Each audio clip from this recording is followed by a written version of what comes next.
दोस्तों, रूस एक ऐसा विशाल देश जिसे अक्सर उसकी ताकत, राजनीति और बर्फीले परिदृश्य के लिए जाना जाता है। लेकिन क्या आपने कभी सोचा है कि यहाँ की असली जिंदगी कैसी है? खूबसूरत नज़ारों और भव्य शहरों के पीछे छुपी हैं ऐसी हकीकतें जो सुनकर आप हैरान रह जाएंगे। यहाँ के समाज, कानून और रोजमर्रा की जिंदगी में कई ऐसे रहस्य और अनकहे सच हैं जिनके बारे में आम तौर पर कोई बात नहीं करता। इस डॉक्यूमेंट्री में हम आपको रूस के ऐसे चौंकाने वाले तथ्य बताएंगे जिनमें से कई आपको विश्वास ही नहीं होगा। कुछ बातें इतनी डरावनी और अजीब हैं कि सोचने पर भी आप दंग रह जाएंगे। इसलिए वीडियो के अंत तक देखते रहें, क्योंकि हर नया तथ्य आपको इस पाप, रहस्यों और विवादों से भरे देश की असली जिंदगी के बेहद करीब ले जाएगा और हो सकता है कि कई सच्चाइयां आपको हिलाकर रख दें। एक ऐसा देश जिसकी विशालता को समझ पाना आसान नहीं, यही है रूस। यह न सिर्फ धरती का सबसे बड़ा राष्ट्र है, बल्कि अपनी भौगोलिक विविधता और रहस्यमयी फैलावट के कारण हमेशा से लोगों को आकर्षित करता आया है। सोचिए, यह देश 11 टाइम जोन में फैला हुआ है, यानी जब मॉस्को में लोग सुबह की कॉफी का आनंद ले रहे होते हैं, ठीक उसी समय व्लादिवोस्तोक में लोग दिन खत्म कर सोने की तैयारी कर रहे होते हैं। यहाँ की जलवायु भी अपने आप में चमत्कार जैसी है। साइबेरिया के ओयमयाकॉन में तापमान -67.7 डिग्री सेल्सियस तक गिर जाता है। इतनी कड़ाके की ठंड की उबलता पानी हवा में उछालते ही बर्फ में बदल जाता है। लेकिन इसी भूमि पर गर्मियों में मॉस्को और सेंट पीटर्सबर्ग में वह जादुई व्हाइट नाइट्स दिखाई देती है, जब सूरज पूरी तरह क्षितिज के नीचे नहीं जाता और रात भर हल्की उजास बनी रहती है। जब लोग रूसी महिलाओं की बात करते हैं तो अक्सर उनके दिमाग में परी कथाओं जैसी छवियां उभरती हैं। नीली या गहरी भूरी आंखें, बर्फ जैसी चमकदार त्वचा और संतुलित आकर्षक व्यक्तित्व। आज रूस में एक दिलचस्प जनसंख्या असंतुलन भी है, जहां हर 100 महिलाओं पर केवल 86.6 पुरुष मौजूद हैं। इसका अर्थ है कि देश में पुरुषों की तुलना में लगभग 1 करोड़ अधिक महिलाएं रहती हैं। क्या आपने कभी किसी रूसी लड़की से मुलाकात की है या किसी को डेट किया है? अगर हाँ, तो अपनी कहानी कमेंट में जरूर बताएं। क्या वे सच में उतनी ही मनमोहक होती हैं जितना लोग मानते हैं? हर साल जनवरी में हजारों रूसी लोग बर्फीले तापमान वाली नदियों और झीलों में डुबकी लगाते हैं। बर्फ काट कर बने क्रॉस आकार के छेदों में उतरना एपिफनी स्नान कहलाता है, एक प्राचीन ऑर्थोडॉक्स परंपरा जिसके बारे में मान्यता है कि यह आत्मा को शुद्ध कर शरीर को मजबूती देता है। लेकिन रूस की परंपराएं यहीं तक सीमित नहीं। किसी भी सफर पर निकलने से पहले, चाहे दूरी कितनी ही कम क्यों न हो, घर में 1 मिनट के लिए शांति से बैठने की परंपरा है। यह साधारण सी आदत मन को स्थिर करती है और यात्रा में शुभता लाने का प्रतीक मानी जाती है। अब आप बताइए, अगर मौका मिले तो क्या आप भी सर्दियों की जमती झील में छलांग लगाने की हिम्मत करेंगे या फिर चूल्हे के पास गर्म कंबल में सुकून से बैठना पसंद करेंगे? रूसी लोग आमतौर पर अजनबियों पर मुस्कुराते नहीं, इसलिए अगर आप मॉस्को की सड़क पर किसी अजनबी को हंसकर देखें और वे आपको थोड़ा अलग नजर से देखें तो चौंकिए मत। लेकिन जैसे ही आप उनकी दोस्ती पा लेते हैं, आप महसूस करेंगे कि वे दुनिया के सबसे सच्चे, ईमानदार और दिल से स्वागत करने वाले लोगों में से एक हैं। बस याद रहे, किसी रूसी के घर जाते समय कभी खाली हाथ न पहुंचें। ये वहां की मेहमान नवाजी का अनकहा नियम है। रूस में मेहमान नवाजी का एक अनोखा तरीका है। किसी के घर जाते समय वोडका की बोतल, अच्छी चॉकलेट या खूबसूरत फूल लेकर जाना सम्मान की निशानी माना जाता है। लेकिन फूल देते समय यहाँ एक खास नियम का ध्यान रखना पड़ता है। किसी भी खुशी के मौके पर हमेशा विषम संख्या में फूल दिए जाते हैं। सम संख्या वाले फूल सिर्फ अंतिम संस्कार से जुड़े होते हैं, इसलिए गलती से भी ऐसा करना बुरा संकेत माना जाता है। अब जरा कल्पना कीजिए उस जगह की जहां आपकी सांस हवा में निकलते ही जम सकती है, जहां गाड़ियां पूरी सर्दी भर चालू रखनी पड़ती हैं ताकि वे बर्फ की मूर्ति न बन जाएं और इतनी कड़ाके की ठंड कि पैन की स्याही तक जम जाए। यह है ओमायाकॉन, धरती का सबसे ठंडा स्थायी रूप से आबाद क्षेत्र, जहां तापमान अक्सर -60 डिग्री सेल्सियस तक चला जाता है। यमाल और याकूतिया जैसे इलाकों में सर्दी ऐसी होती है कि दृश्य किसी साइंस फिक्शन फिल्म से कम नहीं लगते। इतनी ठंड में वाहन चलना लगभग असंभव हो जाता है, इसलिए कई जगह पुलिस कारों की बजाय घोड़ों या खास स्लेज जानवरों पर गश्त करती है। सड़कें जमी हुई नदियों में बदल जाती हैं और पूरा इलाका किसी दूसरे ग्रह का हिस्सा लगता है। उत्तरी रूस के चुकोटका और कुरिल क्षेत्रों में तो ध्रुवीय भालू भी गांवों के इतने नजदीक आ जाते हैं कि कभी-कभी वे घरों के दरवाजों तक पंजे मारते देखे जाते हैं, जैसे भोजन मांग रहे हों। अधिकारियों को रात के समय लोगों को घरों से बाहर न निकलने की चेतावनी देनी पड़ती है, क्योंकि कोई नहीं जानता कि कब कोई सफेद भालू गलियों में घूमने लगे। लेकिन जब वसंत आता है, स्थिति बदलने लगती है।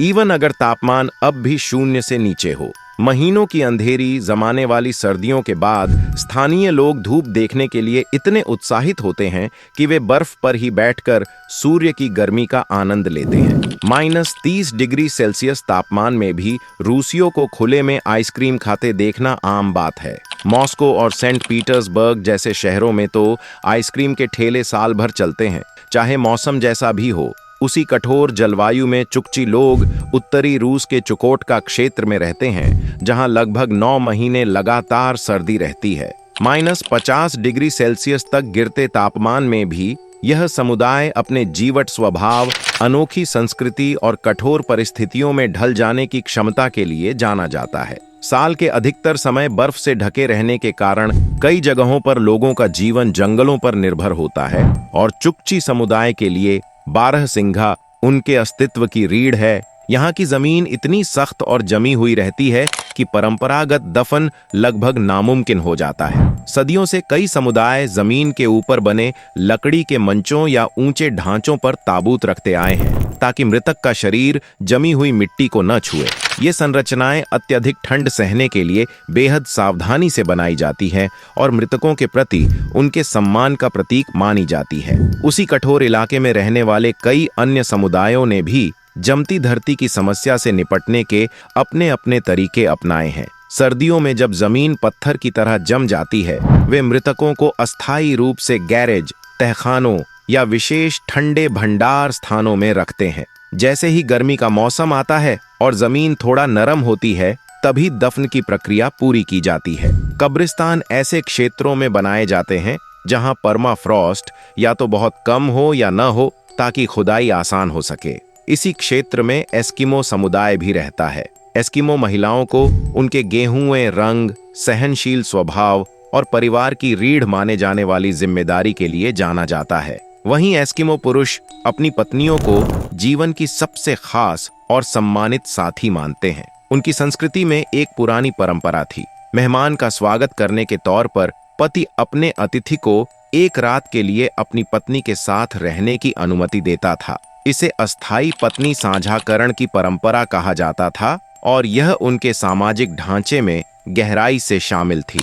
जब कोई पुरुष लंबे शिकार पर जाता था, वह किसी अन्य पुरुष की पत्नी को अपने साथ ले जा सकता था। उस दौरान वह महिला न सिर्फ घर गृहस्थी संभालती थी, बल्कि उसकी साथी के रूप में उसका साथ भी निभाती थी, बिल्कुल अपनी पत्नी की तरह। एस्किमो समाज में यह कोई शर्म का विषय नहीं, बल्कि सम्मान और उदारता का प्रतीक माना जाता था। उनका विश्वास था कि जीवन की सबसे प्रिय चीज को बांटना आपसी भरोसे और खुशी का संकेत है। अगर कोई मेहमान इस प्रस्ताव को ठुकरा दे, तो इसे पति की मेहमान नवाजी के अपमान के रूप में देखा जा सकता था। विधवाओं को भी अतिथियों के साथ समय बिताने के लिए प्रेरित किया जाता था, और यदि ऐसे संबंधों से कोई बच्चा पैदा होता, तो पूरा समुदाय उसे शुभ माना करता था। इस परंपरा की जड़ें एस्किमो जीवन की कठोर परिस्थितियों में थीं। उनकी जनसंख्या बहुत कम थी, जिससे रिश्तेदारों के बीच विवाह की संभावना बढ़ जाती थी और इससे कमजोर या अस्वस्थ संतानों के जन्म का खतरा रहता था। इतने कठिन माहौल में स्वस्थ और मजबूत बच्चों का होना उनके लिए जीवन रक्षक महत्व रखता था। उनके समाज में पवित्रता का अर्थ भी अलग था। एक पवित्र महिला वही मानी जाती थी जिसने अब तक किसी पुरुष के साथ संबंध न बनाए हों। एस्किमो लोग व्यक्तिगत सीमाओं का बहुत सम्मान करते थे और किसी के निजी जीवन में दखल देने या उसकी चर्चा करने को अनुचित माना जाता था। इसी तरह रूस में एक और दिलचस्प बात सामने आई। सरकार द्वारा लेस वाले अंतः वस्त्रों पर लगाया गया प्रतिबंध। यह सुनकर भले ही अजीब लगे, लेकिन 1 जुलाई 2014 से देश में लेस और जालीदार अंडरगारमेंट्स के उत्पादन और बिक्री पर रोक लगा दी गई। यह कदम केवल नैतिकता या कपड़ों की शैली की वजह से नहीं था। रूसी स्वास्थ्य अधिकारियों ने पाया कि कि सिंथेटिक लेस और नेट फैब्रिक शरीर द्वारा आवश्यक 6% नमी अवशोषण की शर्त पूरी नहीं करते और स्वास्थ्य मानकों के हिसाब से ये सुरक्षित नहीं माने गए। इसलिए इन पर रोक लगाना जरूरी समझा गया। स्वास्थ्य के लिहाज से उपयुक्त अंतः वस्त्रों में नमी अवशोषित करने की क्षमता बेहद महत्वपूर्ण मानी जाती है, लेकिन अधिकांश सिंथेटिक लेस मात्र 3 से 3.6% नमी सोख पाती है, जबकि सुरक्षित मानक इससे 2 गुना होता है। रूसी अधिकारियों के अनुसार यह कमी शरीर पर नकारात्मक प्रभाव डाल सकती है और समय के साथ कई तरह की चिकित्सीय परेशानियों को जन्म दे सकती है। यही कारण है कि यह कानून सिर्फ रूस में ही नहीं बल्कि बेलारूस और कजाकिस्तान में भी लागू किया गया है। इसलिए यदि आप रूस घूमने का प्लान बना रहे हैं तो अच्छा होगा कि अपने पसंदीदा लेस वाले अंतःवस्त्र घर पर ही छोड़ दें, वरना शायद आपको हवाई अड्डे पर सीमा अधिकारियों से इस बारे में लंबी चर्चा करनी पड़ जाए। रूस कई अनोखे रिकॉर्ड्स के लिए जाना जाता है और उनमें से एक जन्म से जुड़े हैरान कर देने वाले तथ्य से संबंधित है। 18वीं सदी में शया जिले की एक किसान महिला वैलेंटीना वासिलिएवा अपनी असाधारण प्रजनन क्षमता के कारण इतिहास में दर्ज हो गईं। करीब 40 वर्षों में उन्होंने 16 बार जुड़वा बच्चों, 7 बार त्रिक बच्चों और 4 बार चौगुने बच्चों को जन्म दिया। कुल मिलाकर यह संख्या 69 बच्चों तक पहुंचती है और ये सभी बच्चे एक ही पिता फोदो वासिलिएव से हुए थे। यह आंकड़ा सुनकर यकीन करना मुश्किल लगता है, लेकिन कहानी आगे और भी चौंकाती है। वैलेंटीना की मृत्यु के बाद फोदो ने दूसरी शादी की और अपनी दूसरी पत्नी से 18 और बच्चे हुए।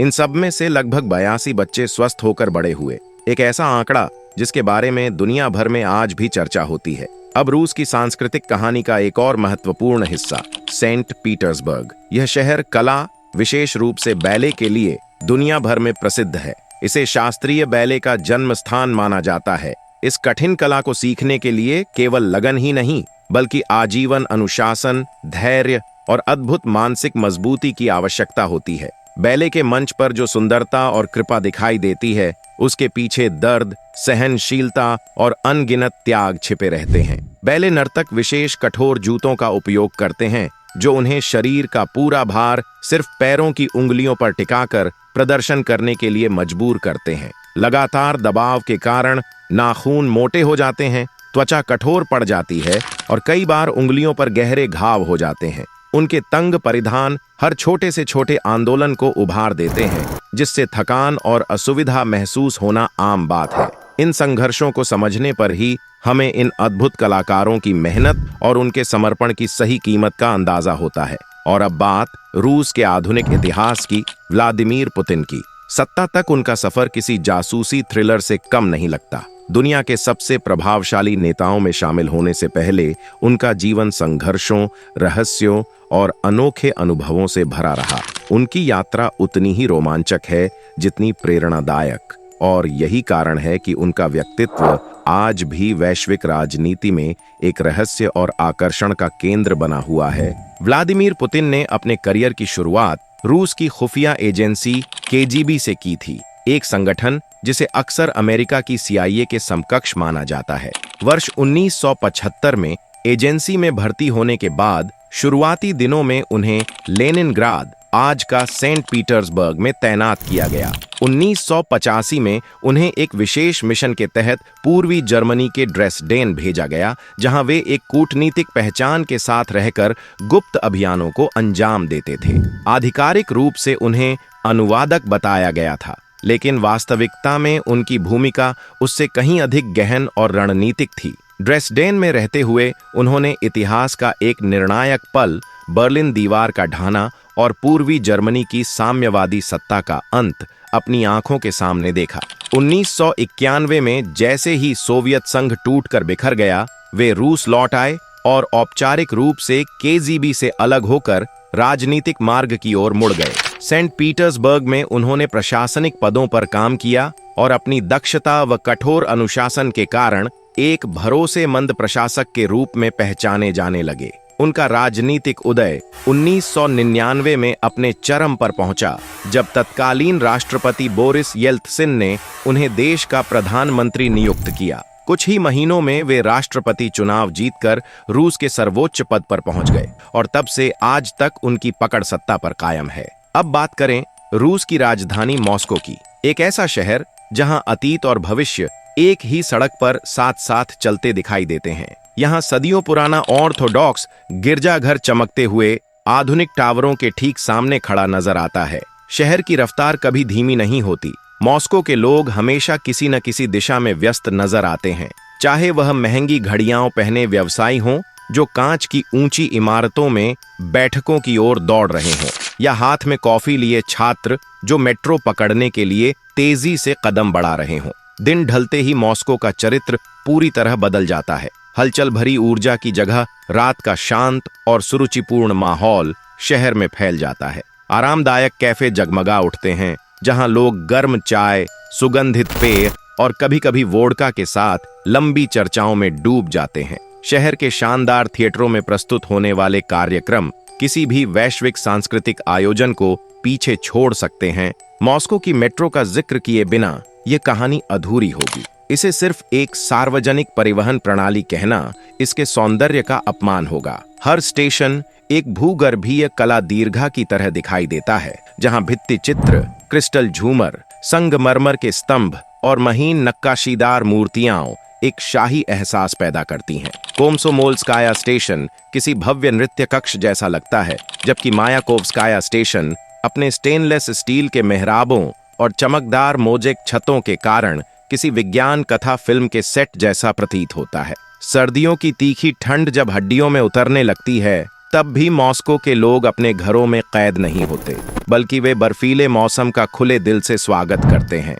जमकर गिरे सफेद फाहों के बीच फर वाले कोट पहनकर आराम से टहलना, क्रिसमस मार्केट में गर्म पेय का स्वाद लेना और बर्फ से भरी सड़कों को अपनी रोजमर्रा की जिंदगी का हिस्सा मान लेना, यह सब उनके लिए बिल्कुल सामान्य है। दिलचस्प बात यह है कि जैसे ही मार्च में तापमान 0 पर पहुंचता है, वही लोग भारी कोट उतार देते हैं और मुस्कुराकर कह उठते हैं कि अब वसंत दस्तक दे चुका है। रूस के किसी भी शहर में घूमें, एक दृश्य बार बार आपका ध्यान खींचेगा। महंगे रेस्टोरेंट्स के सामने तेज रफ्तार मर्सिडीज बेंज दौड़ती नजर आएगी और उच्च वर्ग के शॉपिंग मॉल की पार्किंग में BMW की लंबी कतारें दिखेंगी। लेकिन असली कहानी सर्दियों में शुरू होती है, जब सड़कें मोटी बर्फ से ढक जाती हैं। ऐसे हालात में हर कार हार मान लेती है, सिवाय उस साधारण सी दिखने वाली लाडा के। दिखने में आकर्षक न होने के बावजूद, न लग्जरी और न कोई विशेष आराम देने के बावजूद, यह कार अपनी जिद्दी मजबूती और किसी भी मौसम में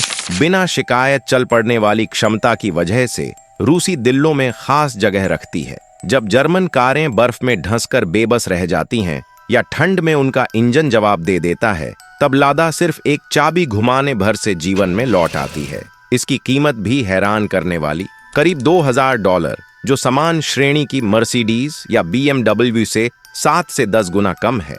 लेकिन रूसियों को यह कार इसलिए प्रिय नहीं कि यह सस्ती है, बल्कि इसलिए क्योंकि इसकी टिकाऊ प्रकृति उन्हें खुद के स्वभाव की याद दिलाती है। सहनशील, दृढ़ और हर बाधा से लड़ जाने वाला। अगर इटली की पहचान उसकी कॉफी है, तो रूस की आत्मा उसकी चाय में बसती है।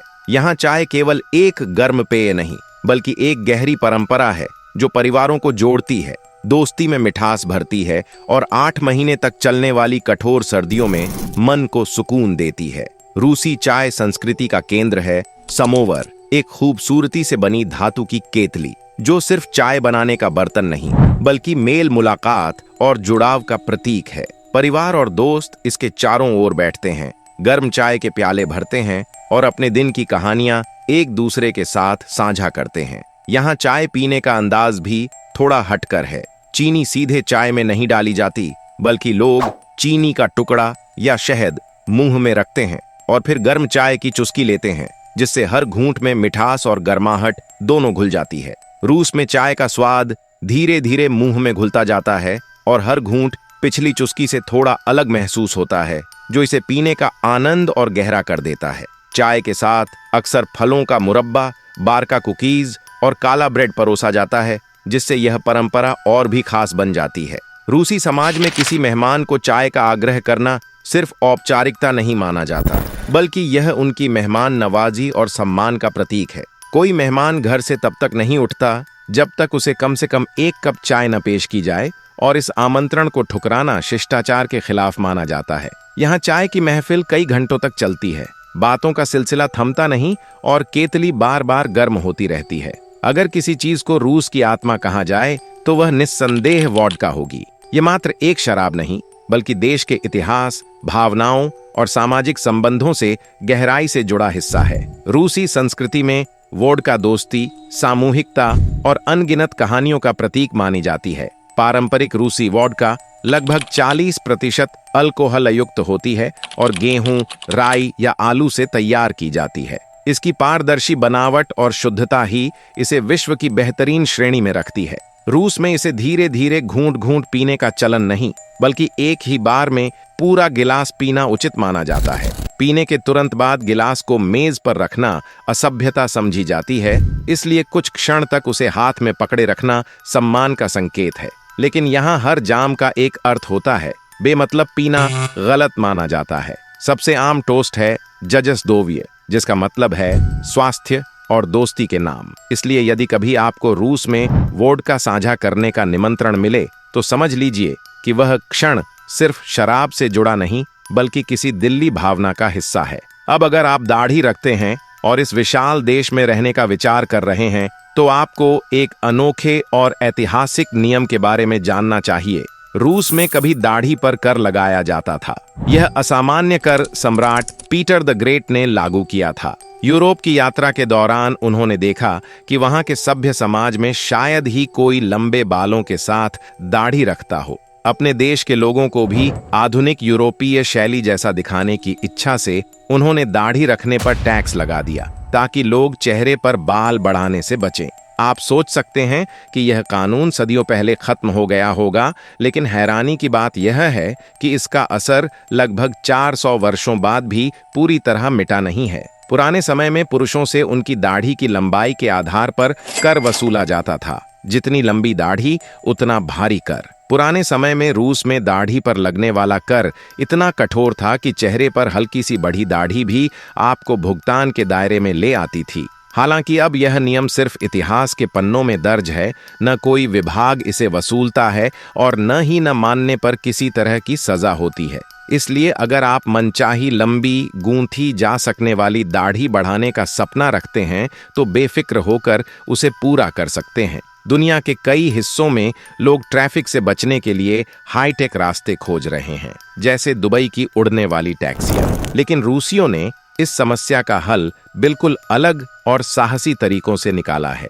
यहाँ लोग ऐसी गाड़ियां किराए पर लेते हैं जिन्हें पुलिस लगभग कभी नहीं रोकती, जैसे कि एम्बुलेंस। इस उपाय से वे प्राथमिक लेन का इस्तेमाल कर सकते हैं और घंटों के जाम से छुटकारा पा लेते हैं। नतीजा यह हुआ कि असली एम्बुलेंस भी कभी कभी मरीजों के साथ साथ यात्री सेवाएं देने लगी हैं। यही वजह है कि प्रशासन समय समय पर एम्बुलेंस की अचानक जांच करता रहता है। ऑनलाइन तो ऐसी एम्बुलेंस टैक्सी सेवाओं के विज्ञापन तक मिल जाते हैं, जहां लगभग 6000 रूबल यानी करीब $65 प्रति घंटे के हिसाब से सफर कराया जाता है। इन सब में से कौन सी जानकारी ने आपको सबसे ज्यादा चौंकाया? क्या आपने कभी ओएम्याकॉन जैसी जमा देने वाली ठंड महसूस की है, या सोचते हैं कि आप ऐसी जगह रह पाएंगे जहां सांस लेते ही वह जम जाए? कमेंट में जरूर बताएं कि रूसी जीवन के किस पहलू को आप और गहराई से जानना चाहते हैं।